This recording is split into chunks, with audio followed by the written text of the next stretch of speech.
Welcome back, everyone, to the MMA Depressed Us. With me, Zane Simon, and my co-hosts, Connor Rebish, Phil McKenzie.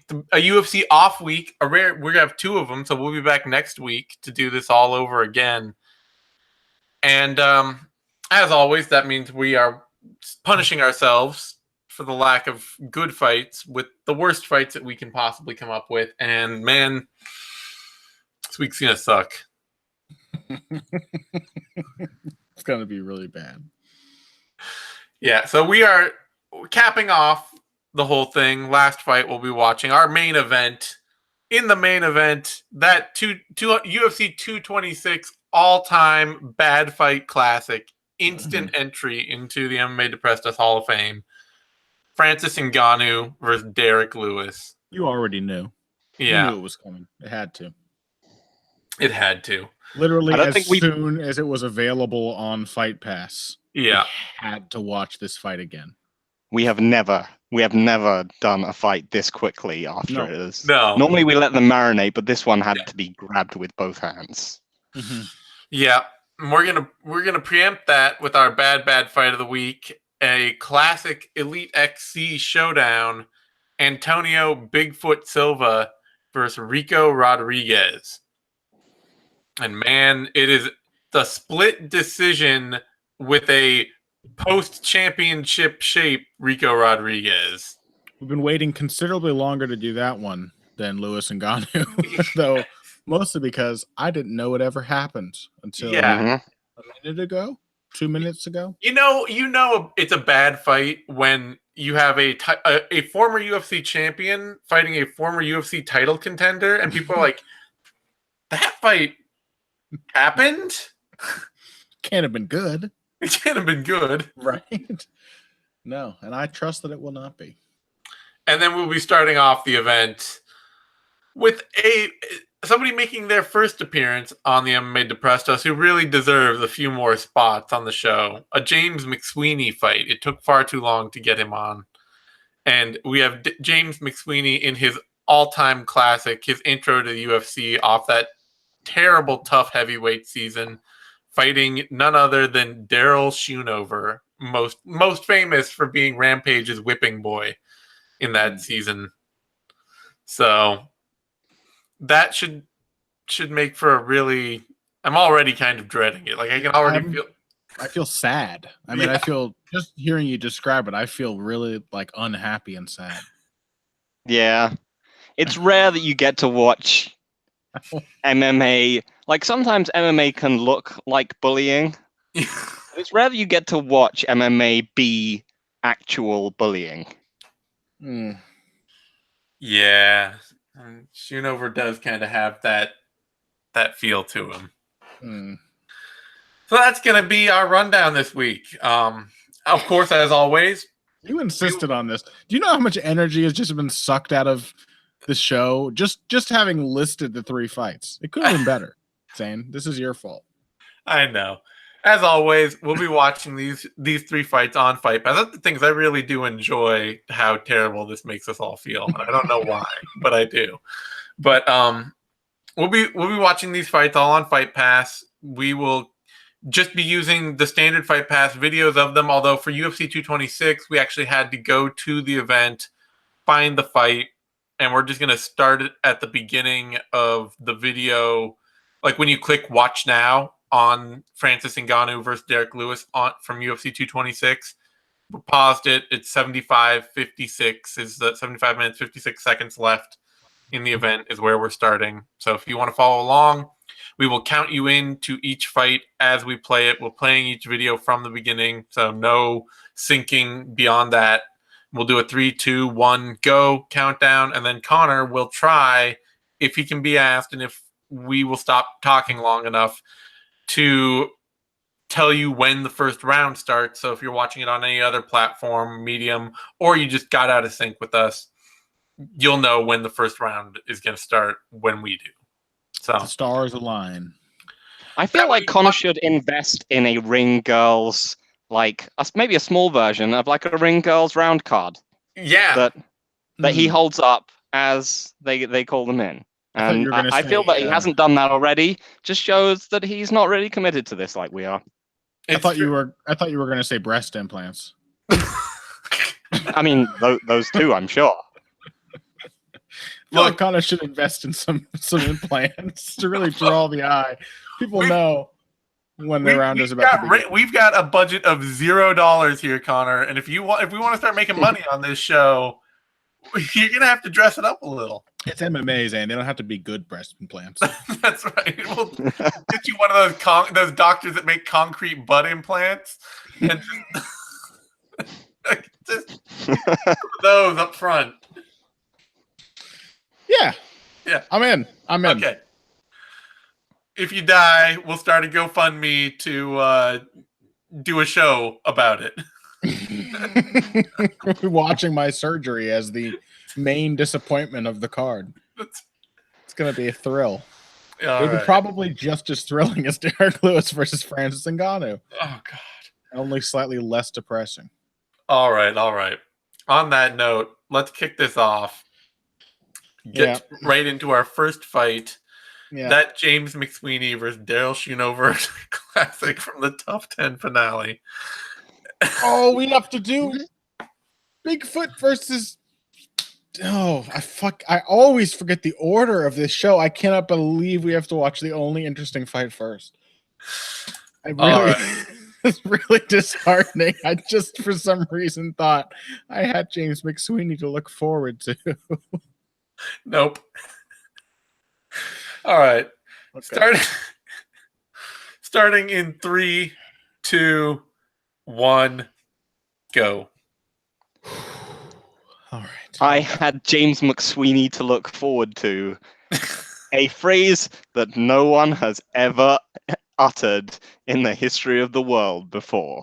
It's the place this show takes you to, man. Oh, man. So, yeah, they're going to show us some, reruns of things that happened on this god-awful tough season. And James Mcsweeney did okay, right? He won a few... Yeah. Because I remember watching him with a vague sense of patriotic pride as he did all right in this show until I realized he was a complete prick. People were really kind of excited about his ability to fight. I mean, this was like the core of false importance for tough seasons where people were just starting to finally figure out that you were not necessarily going to get even one good fighter out of any season of The Ultimate Fighter. Yeah. And well, the thing is that there were two reasonably talented there were two athletic guys who were Schaub and Mitrione. And then there were two guys that actually vaguely understood MMA in a more concrete sense, and they were Madsen and Ren. And Madsen got cut for no particular reason and then never fought again. And Ren went off to save pygmies. Yep. And then there was Roy Nelson, who just was... Yeah, who was always going to win. Who was always going to win and was the world's worst fit for a highly controlled, tough environment. Yeah. Oh, man. I don't remember anything about Roy Nelson's personality from The Ultimate Fighter. What were his standout moments outside the cage? It was mostly that they couldn't... I think he just refused to train along with the team or something, wasn't it? Or yeah, probably something weird like that. I respect how he made his way through that season, because he just fought every single fight in the ugliest, shittiest, most guaranteed to win way. He would just be, I'm just gonna wait until this guy is tired, and then I'm gonna take him down and flub him, and that was it. And it looked horrible, and for some reason they gave him Kimbo in the second round. It's what did you think was going to happen with this incredibly experienced grappling specialist against Kimbo? Yeah. Oh, man. But yeah, mostly what I remember from this show was Daryl Schoonover getting incredibly badly bullied by many people, not limited to Rampage Jackson, who kept calling him titties. Yes, that was renowned for his wit, Rampage Jackson. Yeah, he is one of those guys. He's got that Trumpian wit where it's hey, that's really stupid. Oh, the fight's starting. Oh, okay, yeah. It only matters for Lewis and Ngannou. Where it's like, A, that's a really stupid, dumb thing to say, and B, nobody will ever forget that is what you're called, and somehow it just sticks forever. Yeah. Yep. Yep. Lion Ted. Lion titties. Yeah. Oh, man, and already it's, incredibly apparent that whatever his other faults may be, James Mcsweeney is infinitely more athletic than Daryl Schoonover. Yeah. Yes. And also like a technically skilled striker. Yeah. McSweeney's one of those great bad fighters where like he's actually he's good enough to be worth watching. Yeah, but he also he self-destructs and like he's got an amazing Sokoju appeal. Yes, yeah. But he's an asshole. So like it'd be like if it was really fun to watch Sokoju lose. Oh man. Man. Just getting absolutely wrecked in there. But of course, James Mcsweeney has no idea how to wrestle. So yeah, he is a classic British MMA fighter, right? Just like a kickboxer who's just going to really hope hard that nothing's going to get taken down. And then to try to crank this guillotine from his knees. And then it's actually looking pretty close. It's a very tight guillotine. Yeah, but he's James McSweeney. So there's no way. He's like squeezing as hard as he possibly can too. Like yeah. Just calm the fuck down, James. Like he's just constantly trying to do shit. Just chill for a second. Let Schoonover relax. I don't even know that armbar got defended. He just kind of was like, maybe that's not okay. He wasn't sure what to do next. It's like, do I hold the arm really tightly? Is that it? What do I do really hard? I know I do something really, really hard with all of my might, but I haven't figured out what part. So how many fights into his career is James McSweeney at this point? It's only like 4 or 5. Really? Yeah, he was shockingly new to MMA, but when he got on tough. He did like Muay Thai for a while, didn't he? Yeah. So so this was his 8th MMA fight. Okay. Apart from he'd had 3 on the show. He literally never maybe like. So, at what point do you think a heavyweight striker would learn like not to jump guillotines as a defense? I mean, it's heavyweight, so like 8 to 10 years in. Okay, but what point has Matt Mitrione learned that? Like. Matt Mitrione doesn't jump guillotines. He just implodes instantaneously the minute the fight hits. He's more of kind of a nebulous self-destruction. He thinks about the idea of grappling and then just gets knocked out instead. I love that Matt Mitrione has shot one takedown in his UFC career and it got him instantaneously submitted by Ben Rothwell. It was one of the funniest things I've ever seen in this sport. Yeah, I mean it's heavyweight, so it's expected, but yeah, McSweeney is like a perfect heavyweight because, like, if you think about it, seriously, based on his striking skill, there are not that many heavyweights who could beat him if they had to strike with him. Yeah, there are surprisingly few, but he was sort of like who was the other Muay Thai guy who like fought Cerrone in WEC? Rob McCullough. Rob McCullough, yeah. Yeah. It's kind of the same way. Like just no self-control, no. Yeah, he really wants this grappling battle with Schoonover now. He's got 2 sweeps and he's going for like straight arm bars and I mean he's not doing bad, to be fair. Well, yeah, Schoonover's just kind of he is. Yeah. I'm just saying he hasn't been given a reason to not grapple in this fight. Oh, we got an axe kick to the belly there. Yeah. One of the rare times I've ever actually seen that land. Usually they just somebody tries it and the other person's like, "Oh, I can see that coming a mile away. I should move a little." Yeah. Ooh. The high plum and yes. Yes. Okay, this is good. Yeah.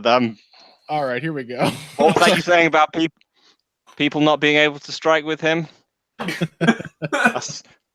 A sentient Blanche-Mange just like got up from grappling exchanges and just fucked him up. Oh man, see, James McSweeney is a bad fight all-star. He is. I like it. Like I said at the beginning, this is shocking that we have not watched one of his fights before. It really is. This is why we need you on the show, Phil. This is why we have you around to say things like a sentient blancmange about Daryl Schoonover. Oh, he looks so tired. Yeah, it's because he tried to do everything as hard as he possibly could for the whole round. I bet if they cut to Daryl Schoonover, I bet Schoonover won't look this tired. I think he will. I think that was everything he had. I'm pretty sure you'll just see him melting into his stool. It'll just be like a puddle. Oh, we don't even get to see him. Flesh. Oh, man. Here we go. Beat the meringue out of him. No. Like, have you guys seen James McSweeney's Rethink the Ink advert? What? Somebody has him advertising something? Yeah, they had him at they like some tattoo artist, like tattoo removal firm had him advertising a thing. It is incredible. Somehow he has like 19 tattoos and every one of them is a shitty tribal tattoo. Yeah. Okay, James McSweeney once again getting immediately almost knocked out in the start of round 2. Yes. And all the talk about him being like a striker to fear. No, we gotta admit that was just like he just wilts. Like he's so fucking anxious all the time. Then he just Look sort at of him. like clothesline Schoonover. Yeah. He's telling the ref to wait. Like, is he gonna Superman punch? Superman punch! Come on, you can do it. I do actually think Schoonover looks less tired than him. Yeah, he really does. Sweeney is just burning time here. This is like the male version of being a British 10, right? That whole like the model system where James McSweeney is just like as good as it gets look wise. Yeah. Like, James McSweeney is the most handsome man in the British Isles. It's a shame. I'm sorry, but it's true.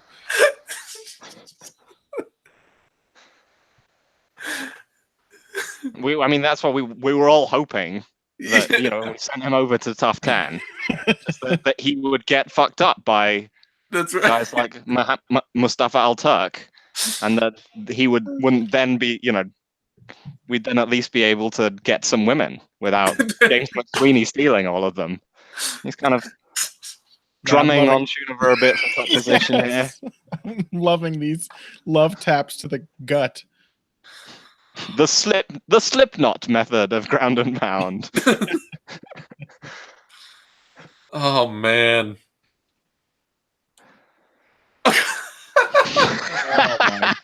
He did the old Fedor throw them to one side and then like Superman punch and then like bomb him with the punch thing and then just one side, so he was rolling away by the time he threw. Oh man, I'm just waiting for Schoonover to stand up and immediately almost knock him out again. God, if only Schoonover were just a little bit better. Like I really want to see James McSweeney lose now. I'm primed, I'm set up for it. Nope. Yeah. Not I have an amazing story that I actually looked up about James McSweeney fighting a Polish sumo wrestler. Yeah. Which I had, but I don't see how this could be an amazing story, but go on. It is. It's great. It's from a book about UK MMA, but we will have to save it for some later point because, as I've found out, we can actually watch James McSweeney against the Polish sumo wrestler on Fight Pass. Oh shit! Okay, yeah. We will be doing that. We need to do. So we're going to do a show at some point in the future. I'll say this as we watch James McSweeney put on a wrestling exhibition here. Yeah. At some point in the future, we're going to do a show where we just take all the worst, like, 1-round fights we can find. Because usually this is a whole, like, 3 rounds only. They have to be long enough so that we can do 3 of them and make a full show. But we'll do only 1-round fight. Oh, my God. He just got fucking swept. Just got totally swept. Oh, shit. It is on now. He got swept from back ride. Think about that. Like... not No, like no, boxing, no. He not swept him back. mount or something like that, but on someone's back with both your feet and one hand on the ground, and you got swept. You got swept from that. By Daryl Schoonover. When not in the cage, how often has James McSweeney grappled like not on the grass? He's rolling for an armbar. Get him, Daryl. Oh. Don't get excited. It wasn't going to happen. Why? Someone has to. It goes for a flying knee whilst Daryl Schoonover is lying on the floor. He barely gets Losing this by DQ would have been the most magical way if he just flying kneed him whilst like he had about 8 points of contact on the ground. Here comes the famed McSweeney. I mean, he might have been able to try and sell it. Might have been able to be like, he's only got 1 point of contact, really. If you think about it, if you think about the fact that he's just like one mass. Schoonover sweeping Sweeney into mount for himself. Just kind of rolled slowly into that. Like, oh god, no, we're done. Whatever. Oh, McSweeney's gonna lock up the rear naked choke and get swept again. Some good like punches right to the fucking spine there. Yeah, and follows up with a brainstem elbow. Yeah. What a shitty fucking fight. They have his legs up and all that. And it just, Greg Jackson is training James McSweeney. Find your waterfall, James. Find your bad tattoo waterfall. Phil Nurse coaching James McSweeney. Yeah. Like, has there ever been, I'm with Rashad as well, has there ever been like more talent around like a worse fighter? I don't know. Well, they did train Travis Brown for a while. Here we go. The highlight of the round. Travis Brown is many times better than James McSweeney. The featured highlight of the round was drumming on his belly. Oh, man. All right. Come on. Man, it's Schoonover too. He's got the rare collar tattoo of his own name. I know. So in fact, Travis Brown knocked out James McSweeney in 1 round. Oh, yeah. I seem to recall that being a really stupid knockout as well. I'm sure it was. There's no way that those two couldn't combine for a really stupid fight, however long it lasted. Just like the drive-by punch. It was just incredible.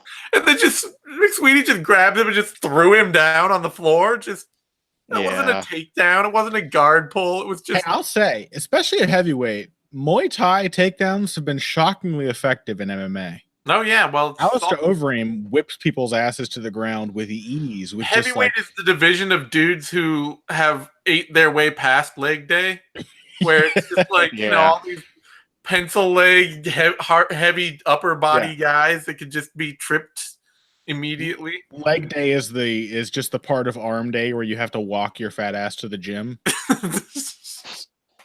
Yeah, no, you're right. But, you know, it's viable. I mean, a very easy fucking takedown for James McSweeney there.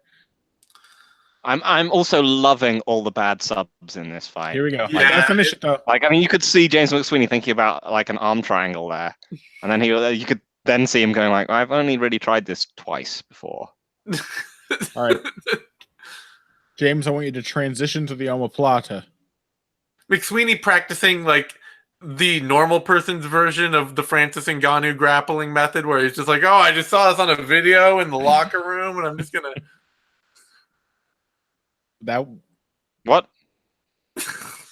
happened? What just happened? I thought that was like I thought he was finishing the fight. Oh my god! Yeah, baby, come on! Life in Daryl, yeah. So close. Come on, titties, get him. If you could put literally 2 punches together, you could probably knock him out right now. He is so tired. Don't blow your last remaining energy. Like you couldn't kick when you were fresh. What are you doing? He's gonna kick and get taken down. Yeah, he is, isn't he?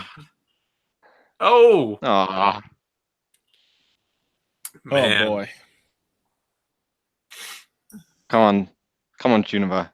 One last. McSweeney threw 2 punches there. He's like, oh, God. Why? This is so exhausting. He's still kicking. Throw a punch. Throw a hard one. I don't think that's physically possible. He tried. That was. This is. No. No, he's down again. No, he's still. Incredible takedown defense by Daryl Schoonover to stop the wrestling god. How did he still have enough left for a bicycle flying knee? Man.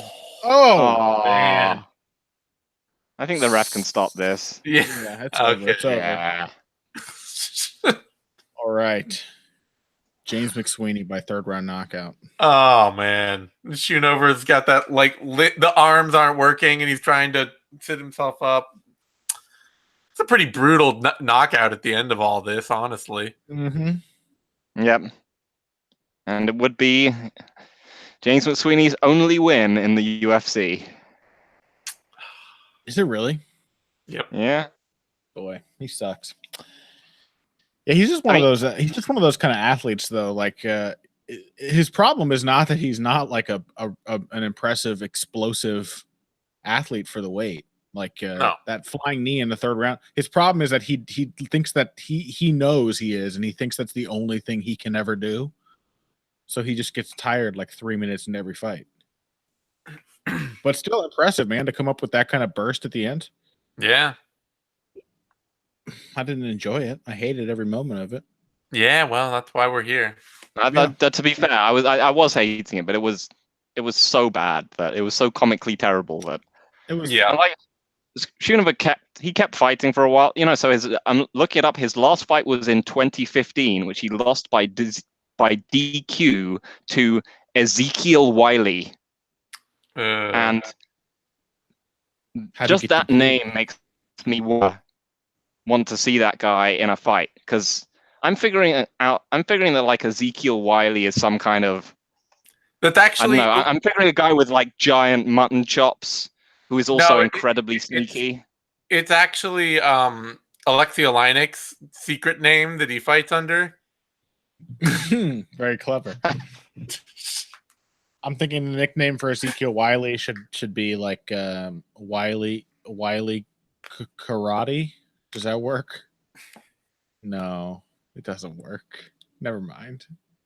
No. How did he manage to do that flying knee? I don't know. Being actually pretty good at Muay Thai striking? Well, for a given value of actually pretty good. Like, almost getting knocked out a couple times. As long as you offer no resistance whatsoever. Yeah. As long as you're just going to sit there and be like, James McSweeney is the ultimate heavy bag hero. Like, yeah. You just don't fight back. Daryl Schoonover has fought and beaten Paul Buentello. The god. Oh, man. That's sad. That's a sad fight for a sad day. Let's not get too carried away talking about sad things, because up next, Antonio Silva versus Rico Rodriguez. And if there's ever 2 men who went on to have fun and exciting and not at all depressing careers in any way, shape, or form, here it is, boys. From the event, Elite XC Street Certified. Street Certified. I just want everyone watching and listening to keep that phrase in mind at any random moment during this fight. I'm sure it will always feel appropriate that these 2 men are street certified. Street certified. Shall we? Yeah. Let's take it.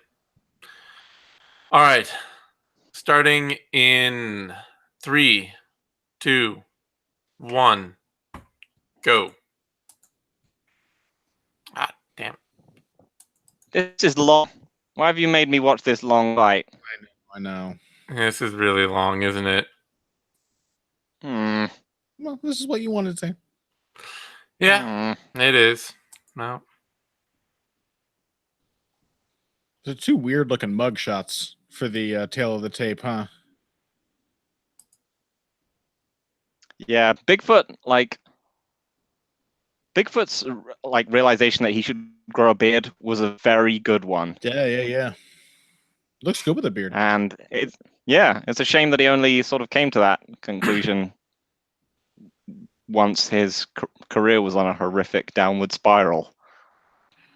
Rico Rodriguez looks exactly like this is maybe one person watching will know what this is, but the mafioso's son from the show Gomorrah looks 100% like him. I never noticed that before. Oh man, you can just tell how bold and spicy the insights are going to be for this fight.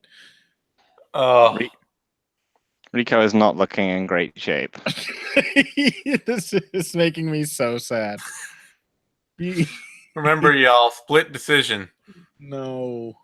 Mm. And this is back when, like, you know, Bigfoot was a force or becoming one. Yeah, this must be like a learning on the job type fight, right? Because otherwise, any other kind of Bigfoot around this time, you just would have thought would have put him into the mat and just punched his head through it.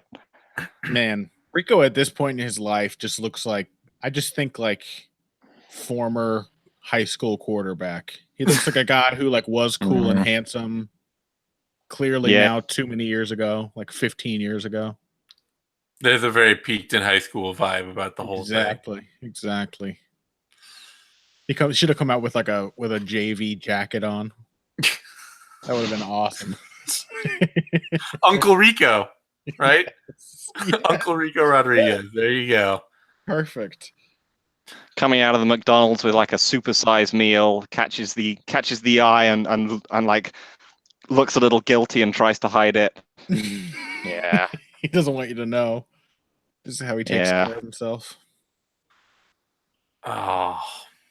Meanwhile, the quote unquote 13-year-old who plays for the opposing school's team, Antonio.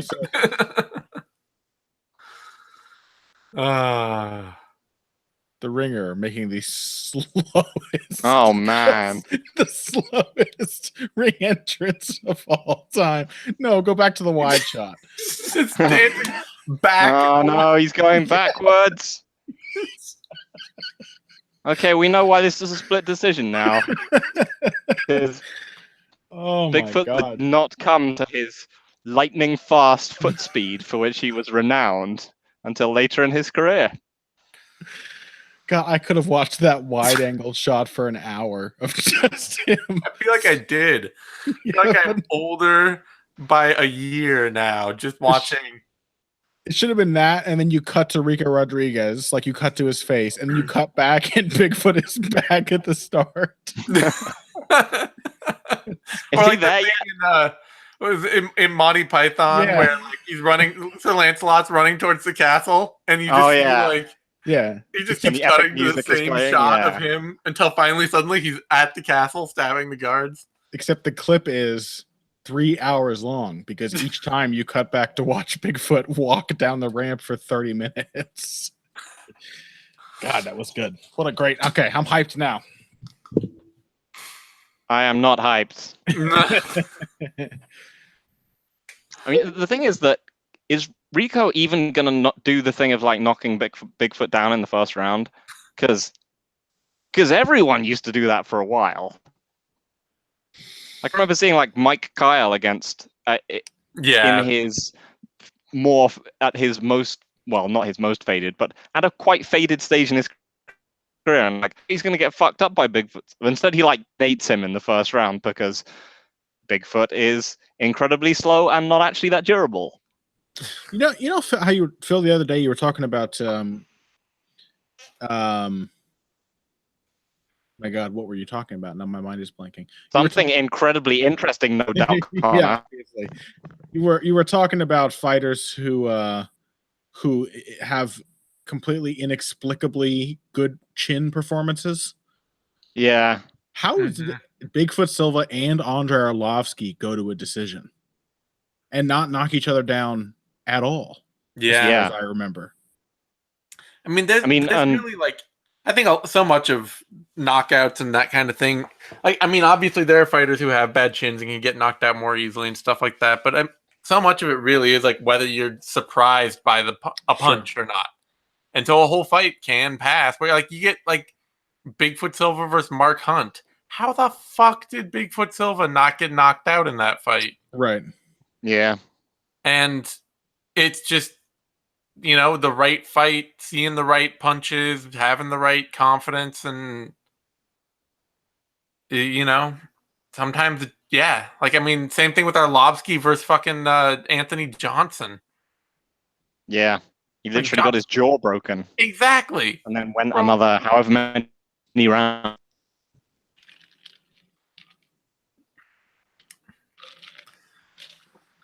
Oh, man. Yeah, it's definitely kind of sad to see, like, Silva being one of those dudes who's now just, like, out on the regionals, just, like, kickboxing and doing all sorts of stuff where you're like, you're not, no. Hasn't everyone always just had a soft spot for Bigfoot Silva? Of course. Who doesn't look at him and just be like, oh, I kind of like this guy. Okay, I think it really. It's about to start.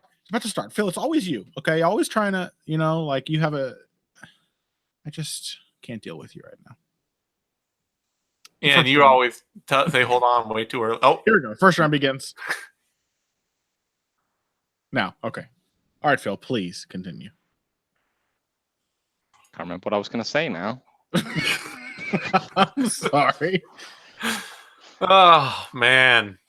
There's way too much jiggle going on every time Rico Rodriguez jumps around. So like Bigfoot is basically, he is now where Rico was then. Right. You know, just the check fights. Meaning 5 years away from fighting Fedor Emelianenko. Oh, God. Can't wait. Man. Yeah. It's weird to think, too, now that Daryl Schoonover is not the most out-of-shape heavyweight we're going to see today.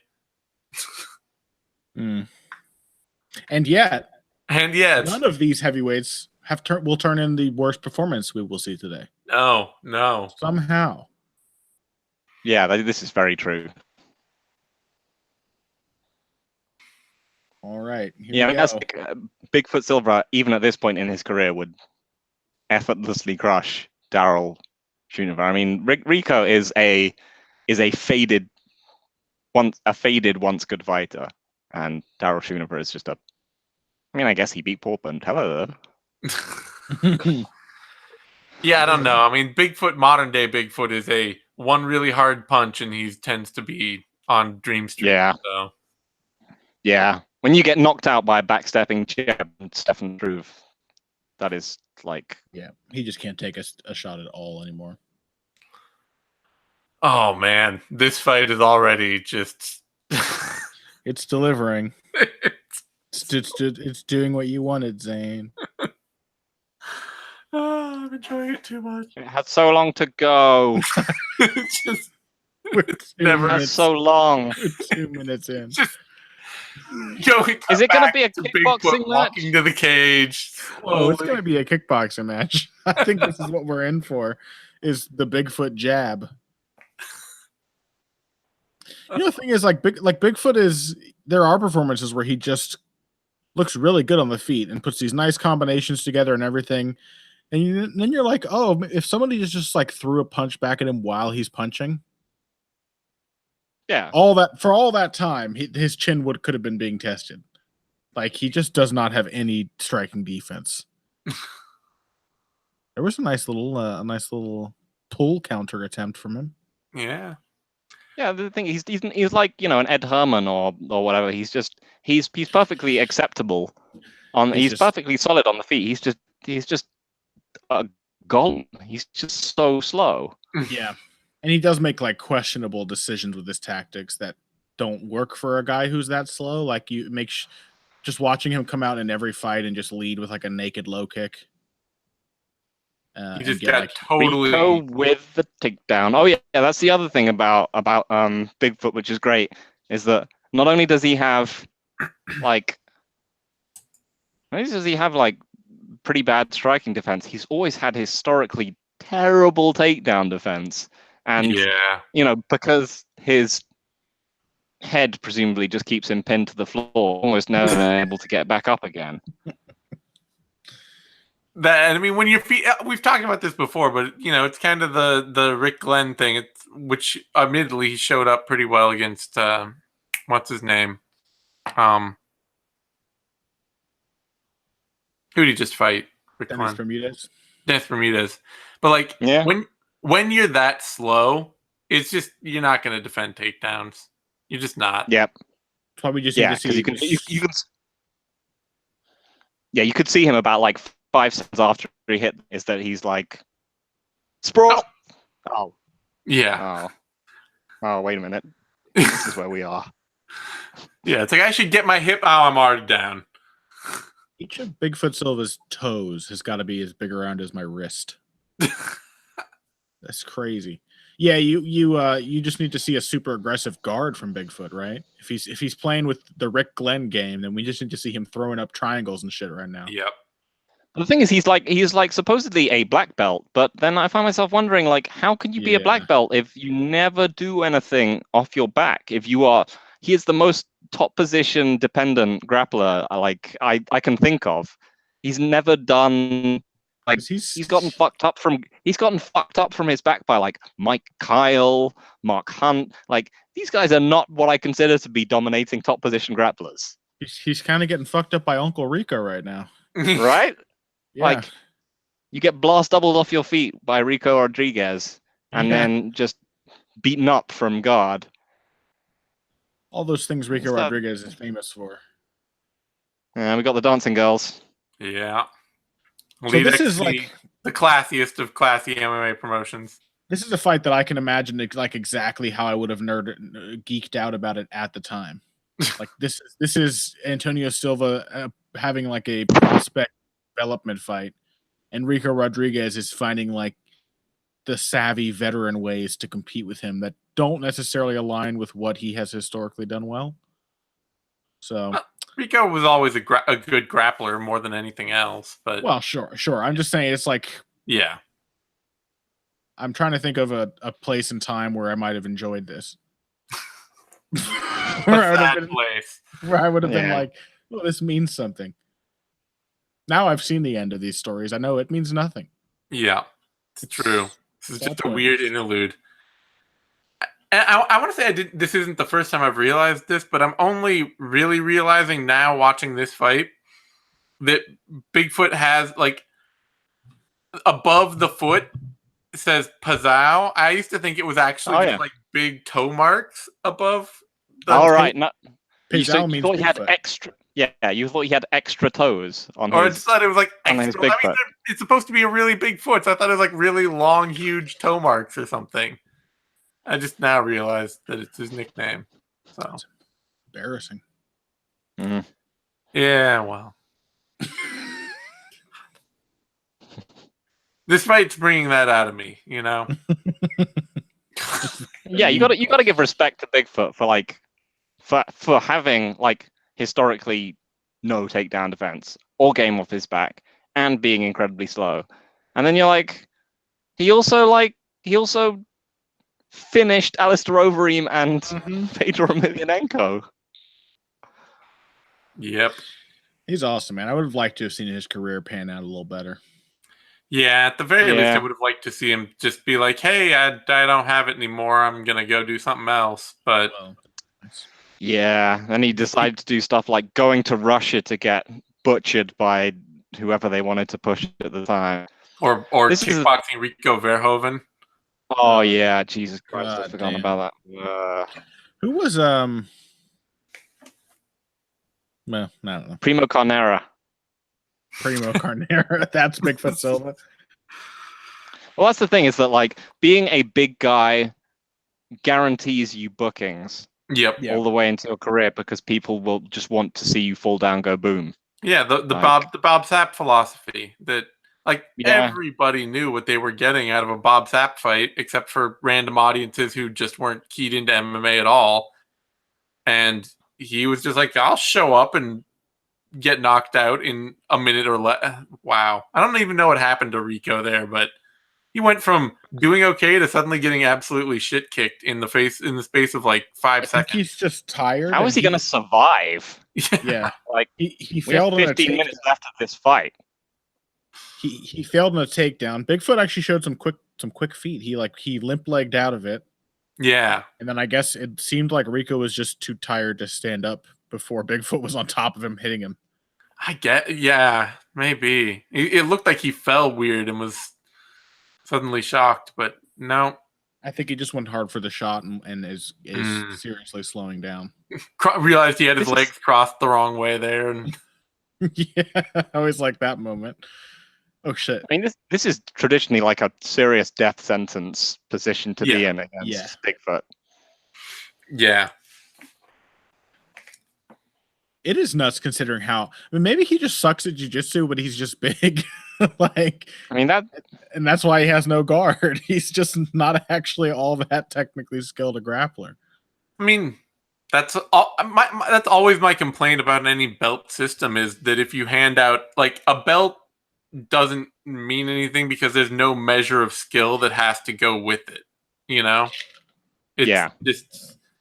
It's so often they're just marketing tools to get you to stay in the program and, you know, to kind of entice you to move forward and all that. And of course, there's always, you know, people who are really into traditional martial arts to be like, well, the black belt doesn't mean anything. It's like the start of your journey into being a true martial artist. Mm-hmm.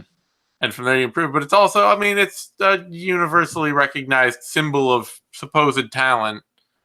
And I mean, at best, it does recognize talent, but at best, it says how effective you are at this art rather than how actually skilled you are. Yeah. Because you can be terribly unskilled and still very effective. Which means that huge people should always be black belts because they're always going to be reasonably effective. Right. There is a fist coming out through the middle of Bigfoot of his Bigfoot tattoo, right? Of his foot tattoo? Okay. Yeah.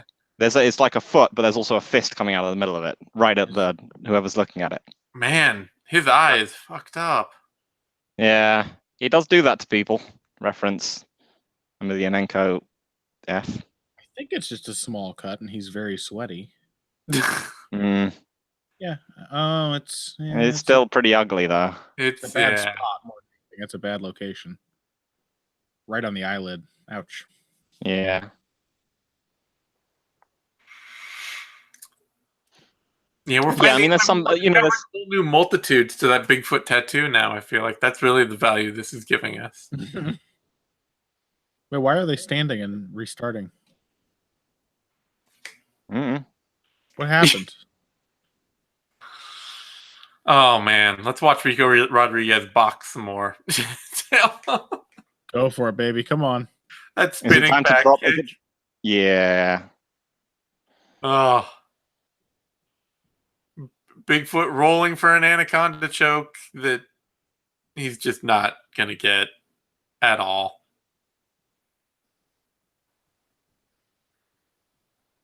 So the insane thing is that there's no way that Rico Rodriguez could have won this round. So that's what I was finding myself thinking as well, right? Is there going to be an argument for him winning round 3? There must be. There must be. Because there's no way anyone gave him that round. He didn't do shit. And he won the first round, so... Did he? Well, that round was pretty close. I mean, he had easy to argue he won it. Yeah. I mean, we've got to assume that he won the first round. Yeah. So there has to be an argument in round 3. Oh man. Yeah. We'll see. I guess What's he just gets. Do? Is he going to get the Bigfoot drop on him? Or is he just going to get? Is he just going to do the thing where you just run up to Bigfoot and just throw an overhand right as hard as you can, and it always works? Apart from the one time it didn't, which is when Fedor tried it, and Bigfoot was just like, reactive double leg! You can see Fedor just being like, the fuck? He's never done this in his life! That was great. My guess is mustering the last of his energy for an early-ish takedown. Yeah, he must take him down or something. I don't know. Yeah. I don't think he's landed a good clean punch on Bigfoot's chin yet, so I don't have any faith in his ability to do so. I mean, he certainly could if he just went for it, but the desire has not been there as of yet. Here we go, folks. Round 3. I am visibly mesmerized by Rico Rodriguez's belly right now. Yeah, he is so much jigglier than. It's got an entirely different set of motion control than the rest of his body. He is jigglier than Daryl Schoonover. He is visibly much jigglier. I think it's because it looks like it looks like Rico has recently been in worse shape. Oh my God! What a bad reaction to the worst shot. So now, how is he going to win this round? That's what we got to ask. Because he's going to lock in a triangle choke for 3 minutes.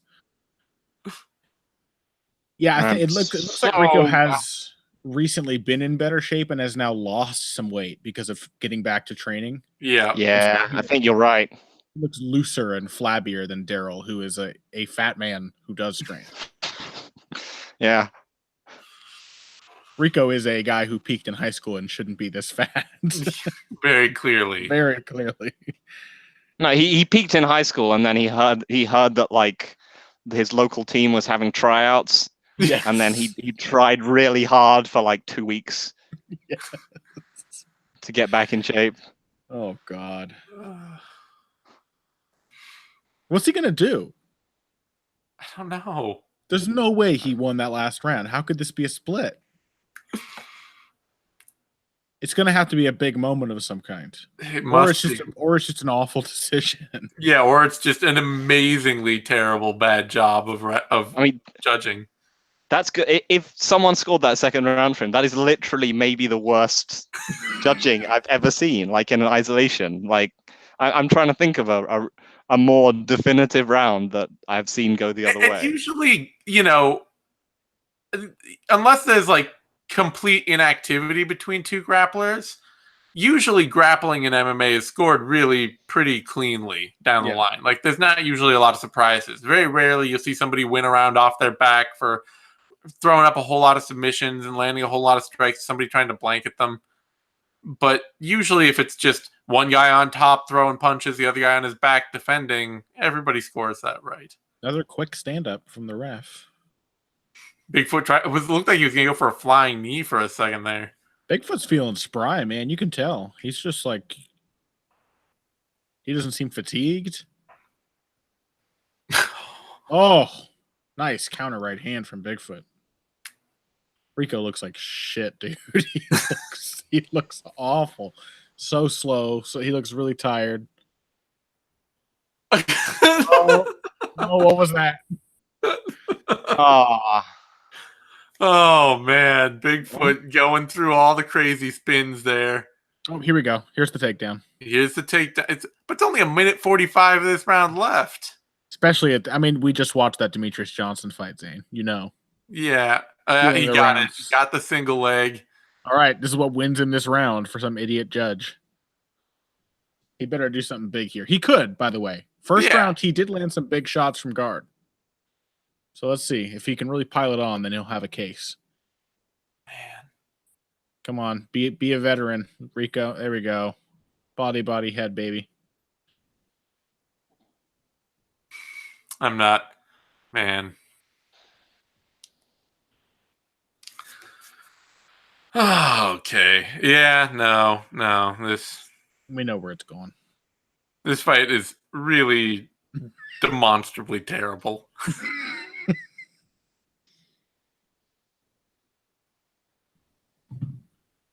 Where's Phil at? Phil, you still alive? Yeah, I'm still here. Okay. Sorry. I'm just it's kind of mesmerizing, right? I just find myself thinking of the physics of the belly. It's just all I can really think of is that I'm wondering could Bigfoot just grab fistfuls of it and just is that allowed? And then just lift him up? How upsetting would it be if he did that and then a piece just came off? I was also thinking about that.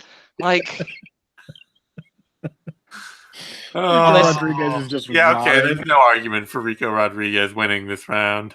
Are there submissions that you could do with a gi choke just with the belly pad? Flab? Yeah, wrap it around his neck. I get it now.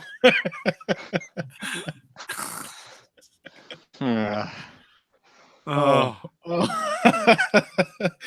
This is a pun that would have worked better as in text, but I'm gonna call it a BBW and arrow choke instead of a bow and arrow choke. You just have to change one letter, folks. Come on, it's perfect. A gi choke with the belly fat is so good. Jesus Christ. Never repeat that, ever. Oh, it's over. Hey, look, that's the tattoo. Fist coming out the middle. I think there was an argument for Rico to take that third round. Not a very good one, but not a good one. Bigfoot didn't do that. He didn't do that much damage or anything in the round preceding it. But yeah, Bigfoot's fight. And he was with ATT by this point. Cool.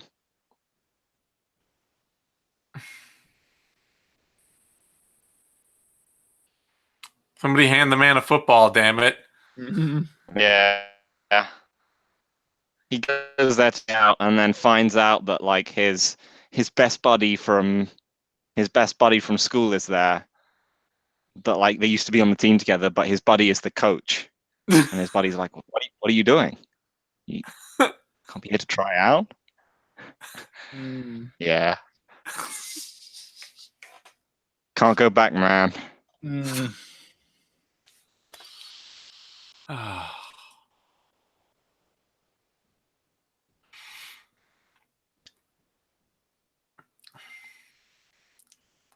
Chin, now it's just the chin. That's now all I can see. He's dancing around, and the chin is just mesmerizing. That would have been a great GIF right there of just Bigfoot bobbing his head if you just green screened out his body. It was just his giant head just sort of bobbing around in space. Man, Rico Rodriguez. There is such a powerful peaked in high school vibe from this man. I cannot unsee it now. He's gonna buy a fucking 30-pack of Milwaukee's best. Nothing's changed except for, all the good in his life is gone. He's gonna drink half a 30-pack of Milwaukee's best on the football field. But almost 3 years after this to the day, won to defeat James Mcsweeney. There we go, baby. And we will watch that fight someday, right? It all ties together. It's in Bama, so I'm not sure if we can. But damn. But man, I do kind of want to. Did you see how like Rico Rodriguez is one of his cornermen is clearly like the previous generation of guys who peaked in high school? Hey, it's Bill Goldberg. I forgot that was the thing that Elite XC did. Oh yeah. Is that a wrestler? Yeah, that's a wrestler. That's the Goldberg, the wrestler? Yeah. I thought it was Dan Murgliata for a second. Before the tan. Left tan Dan Murgliata? Yeah. Wan Dan. He's somehow grown his body and shrunken his head. Come on. Yeah, Wan Dan is definitely. Give me some love for Wan Dan. No. You idiot. No. Wan Dan is such a good. Oh, let's move on to the next fight. Okay. I don't want to look at this anymore. All right. Last one up now. I know what's coming. Gem of the evening. We've been saving it. Francis Ngannou, Derek Lewis. Everybody at 75.56 left on the video. I'm at 75.55. You know what? I'm not sure there's going to be any big shots that we're going to be slightly out of sync for, so okay. Shouldn't be a problem. Starting in 3, 2, 1, go. Zane's countdowns have gotten slower and slower over the course of this episode as his spirit is drained from his body.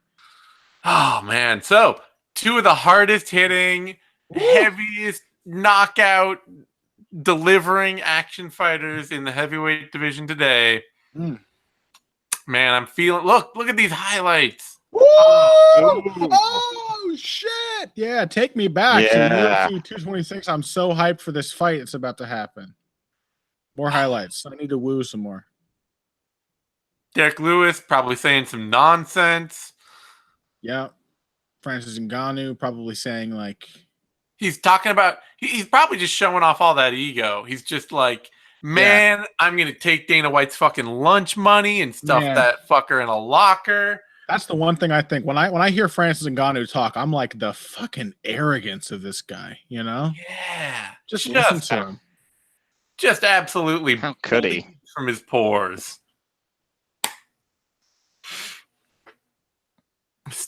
That's still like I do love that when he disappoints Dana in some way, like it then becomes some kind of like hideous mental and personality defect.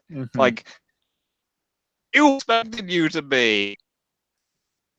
That means you must be a moron and a just horrible person. Let me explain this to everyone as I interviewed.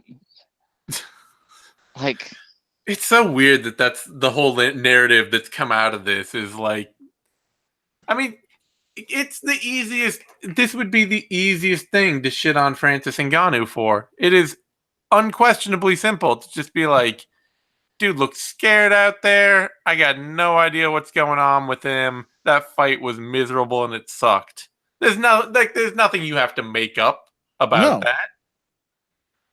But instead, it's just he didn't want to train at the Performance Institute, and I don't know what's going on with him, and I could see it coming. Wait a minute, spoiler warning, Zane. Spoiler. Did you just say that this fight wasn't good? Oh, wait. No, I'm sure it'll be great. Oh God. Dana's like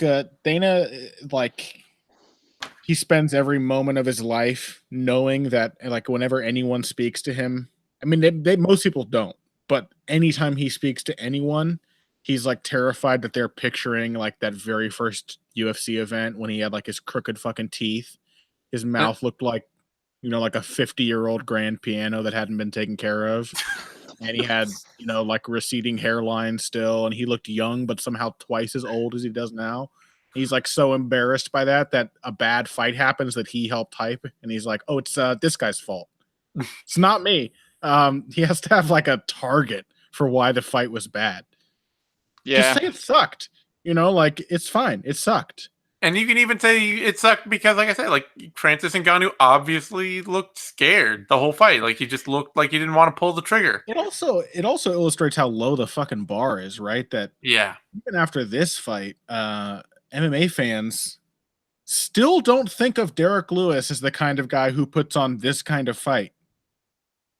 Goldfish. A fandom of Goldfish. They're still like, oh, this is Francis Ngannou's fault for being such an egotistical asshole. Derek Lewis, that guy always has fun fights.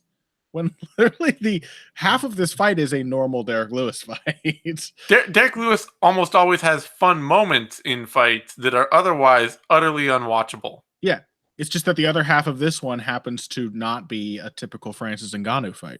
Yeah. But the other half is very much Derek Lewis's oeuvre. Yeah, no, this is exactly a Derek Lewis win when he can't knock somebody out. It looks exactly like this. It's just, well, it's when like there's like 3 stages to a Derek Lewis fight, right? Is shitty range kickboxing. Yep. With very low pace and waiting for them to give him something. Then either getting out grappled or losing the shitty range kickboxing, then just trying to bum rush the other guy. Yep. And it basically just stays in phase 1 because there's no reason for it to go anywhere else. Yep. This is like the very worst version. For those who complained about what Rory McDonald did to Jake Ellenberger, imagine how much worse it could have been when you watch this fight. How much like lower the threshold for I'm comfortably winning and don't have to do any more can get. Yeah. Oh man. I'm still excited to see Francis Ngannou. Like I am. You know, I'm still when he comes back, I'm still gonna be like, ooh, can't wait to see not. him. You know? I'm not. It's just so sad to watch this fight. Like, Yeah. I'm gonna have to have at least one, because it's spoiler warning. It is. I mean, it is just depressing to see, and in a, I am seriously worried about where your head is at that kind of way. Like, I don't know if you should be fighting kind of way. That is true. I mean, it is, like I say, Ngannou just doesn't look like he wants, he doesn't look like he's ready to do it. He doesn't look ready. And that's weird. But I'm still interested. I just think, it's the kind of time where they need to, like I say, I kind of wanted to see him, like, fight somebody like Tai Tuivasa then afterward, where it's just, like, somebody who's not bad and is a good athlete, but is mostly just outrageously aggressive and tough and isn't as skilled, and it's just like, fight that dude.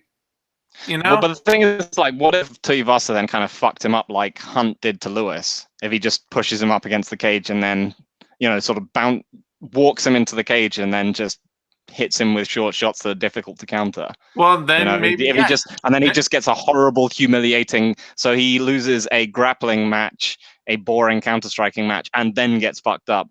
Like at some point, I'm kind of worried about him again. But I think that's the kind of thing where it's like, if that happens, then maybe you just need to be looking at, like, do I really want to do this? Because, Tuivasa's a fun heavyweight, but he's not, like, it doesn't get way, way easier unless you just want to softball him with, like, the very bottom of the division. I mean, it does get way, way easier than Tuivasa. It does get way, way easier, but, like, not if you want to keep fighting top heavyweights. Right, yeah. Yeah, I'm just not sure if he should. But then again, it does feel like kind of amoral to have him fighting like Chris De La Rocha. Exactly. Like, please, for my sake, do not have him fight Cyril Asker. Don't do that. Is it like is there like some kind of sympathy going on between you? It's like a voodoo doll thing. Yes, there's sympathy. We're two different people, and I feel a connection to this man. It would hurt me, not directly, but it would hurt me to see him beaten like that.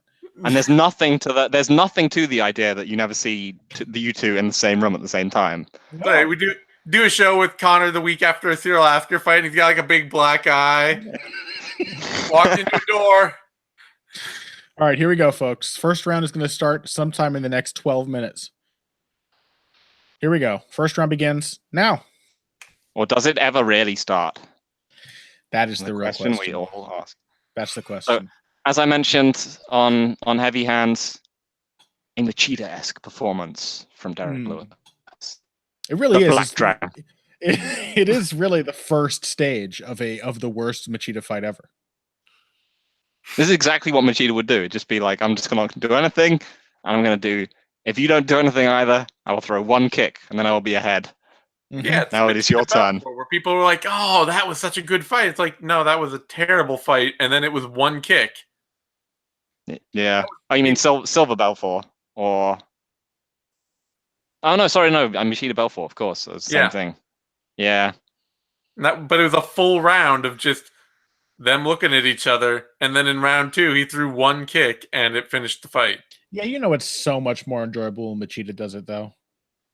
There's he has actual skill to right. There's so much more nuance to flavor the spaces between the exchanges. Yeah. No, this is like the theory. This is like the rote theory. Yeah. Like a very similar approach, but Machida's famously bad slow fight with Dan Henderson is about 5 times better than this fight. Yeah. It's so much better. There's so much to look at and enjoy compared to this. Oh, man. Derek Lewis, I love him, but he does hold his legs like a toothpick man. I was just looking at the weird way he stands. It's so stiff. It's like he's I mean, kind of it's knock probably kneed. yeah. Probably It's his back. compensating for his It's his bad back. Yeah, Yeah. at least as much as his actual. Like bending at the knees actually kind of means you like support some of your weight with your back more as well. Whereas if you're just standing straight legged, you can just kind of keep all your weight down right into your heels. Well, he can relax in a few minutes once he realizes what's happening. Take some of that strain off. Oh man. So I think in the staff picks, I was like, this is going to be an athletic, explosive staring match, but I didn't realize how. The thing is, you I was were like, maybe a little more prescient than the rest of us on that, honestly.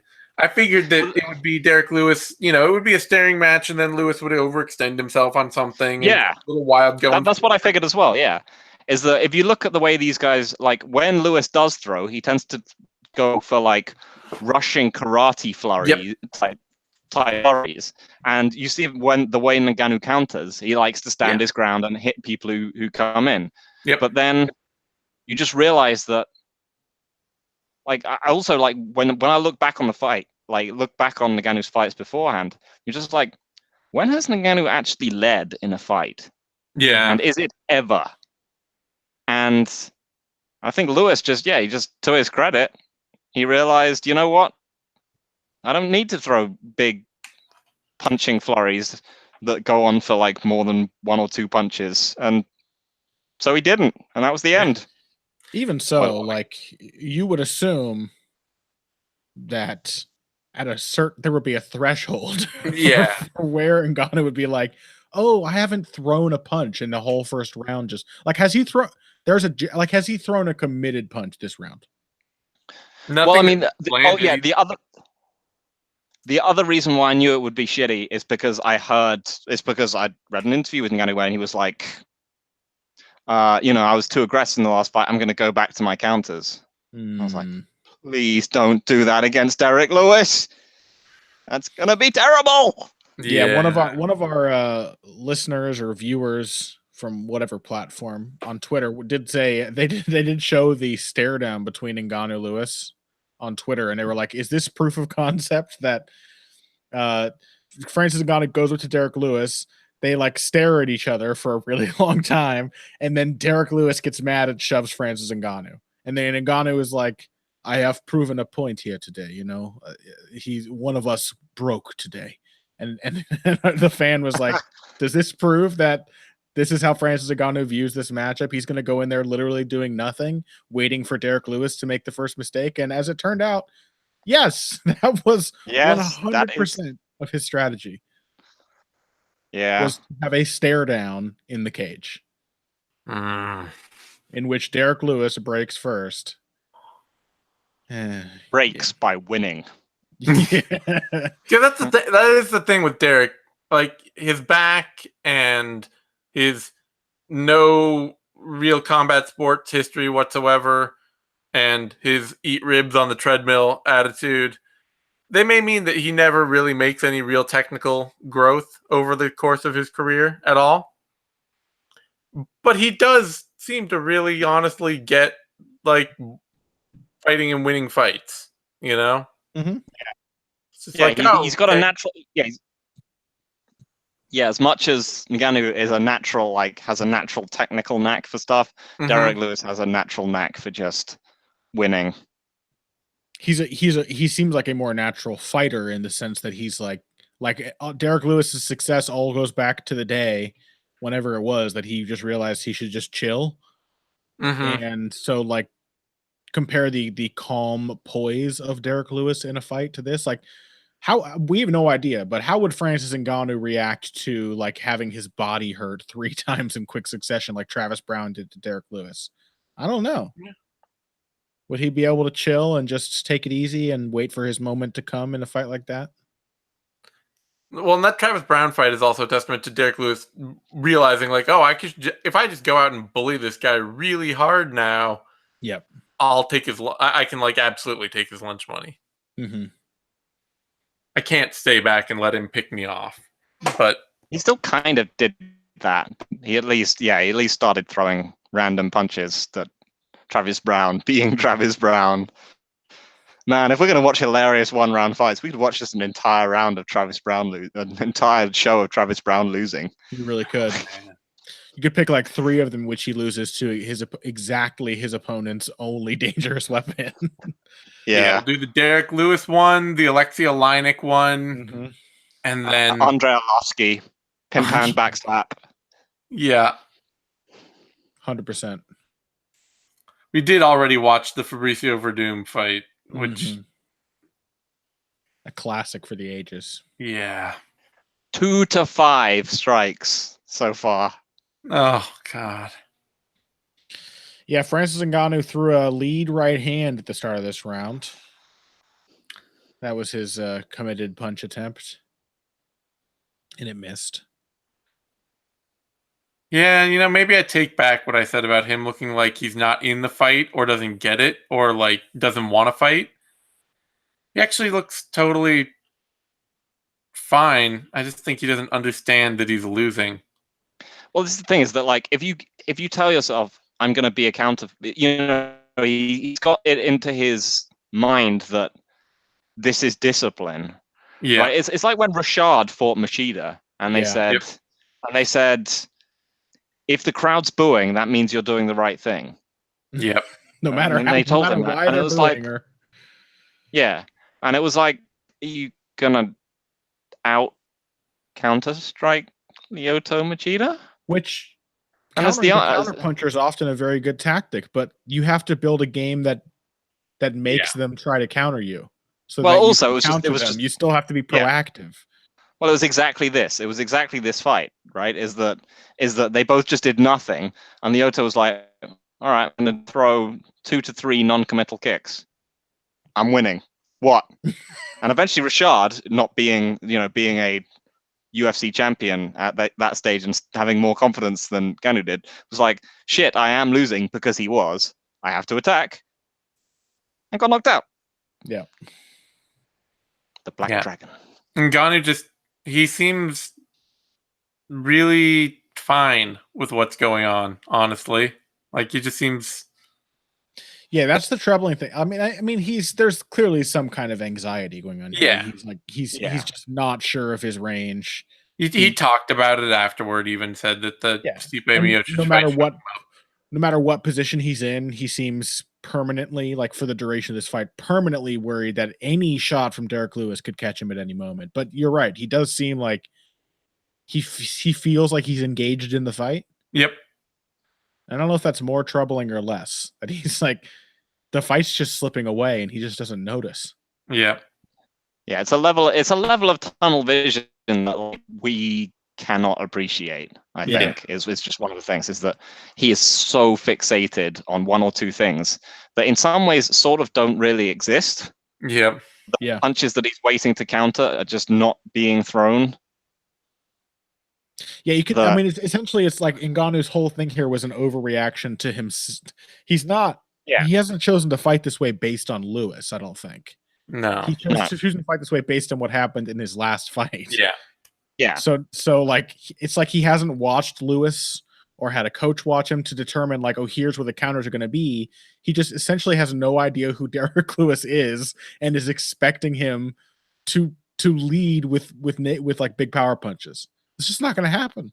But I mean, to be fair, all of us thought that Lewis would do that at some point. We saw this fight coming. We were just like, at some point, Lewis will just go for a crazy blitz and get knocked out. And he just didn't. He just wasn't that dumb. He was just like, no, I'm just going to win. I'm just going to win this terrible, terrible fight. It is a crime that they didn't interview him afterwards, because I wanted to hear that shit. Yeah. Yeah, they really should have. Hearing Derek Lewis justify like the Rory McDonald approach would have been so good. But he would have done it. He just would have told everyone how terrible it was, and he would have. It would have been amazing. It is a crime. Like, I heard y'all booing shit. Don't. Stop. Got it. No. No more Derek Lewis impression past there, because you're just going to talk. The only place to go from that is talking about how fine Ronda Rousey is. White fighters do post-fight interviews like this, but black fighters do post-fight interviews like this. Woo! Derek Lewis do be like that though.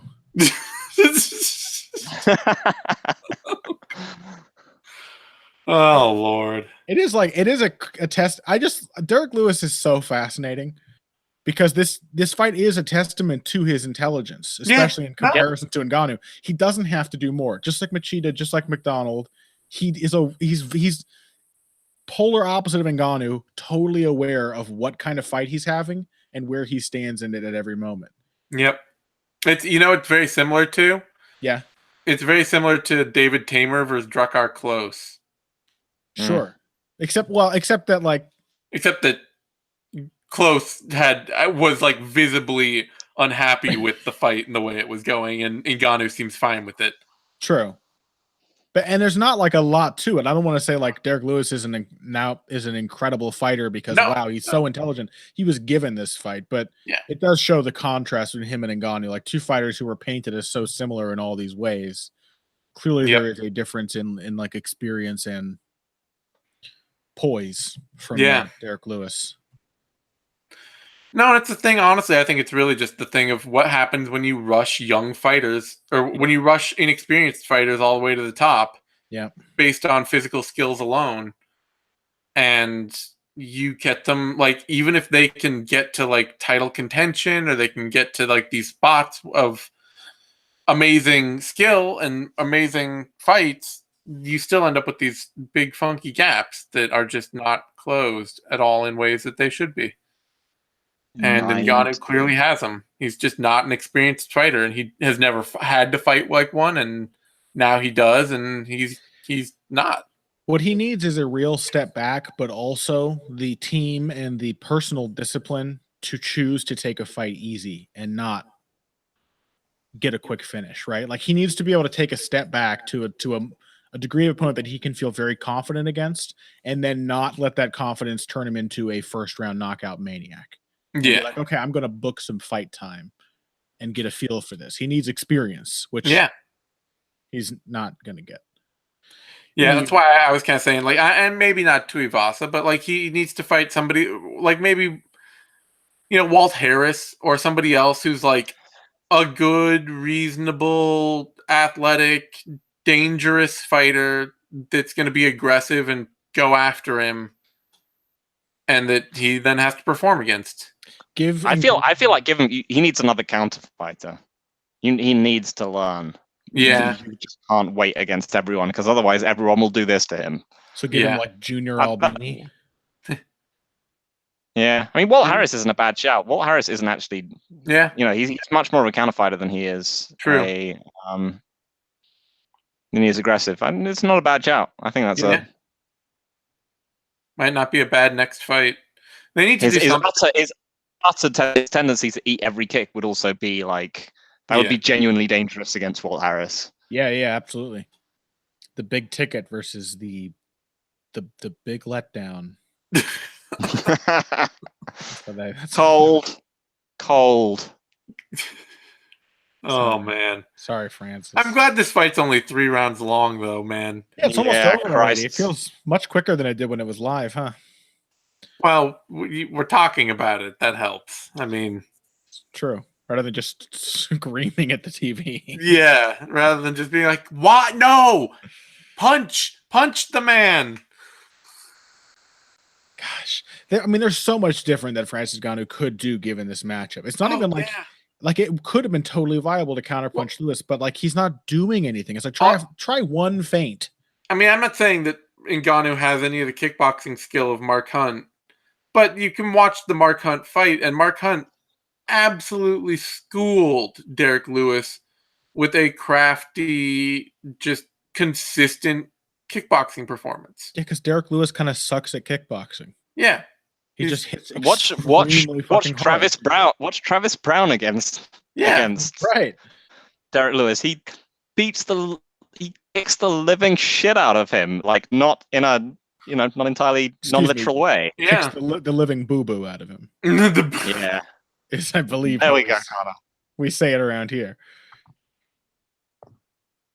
You're Derek Lewis impression. I mean, that's another thing is that I wonder whether Derek Lewis was just like, well, this guy just sat me at range and kicked me, and I couldn't do anything at all. I'd try that. Yeah, exactly.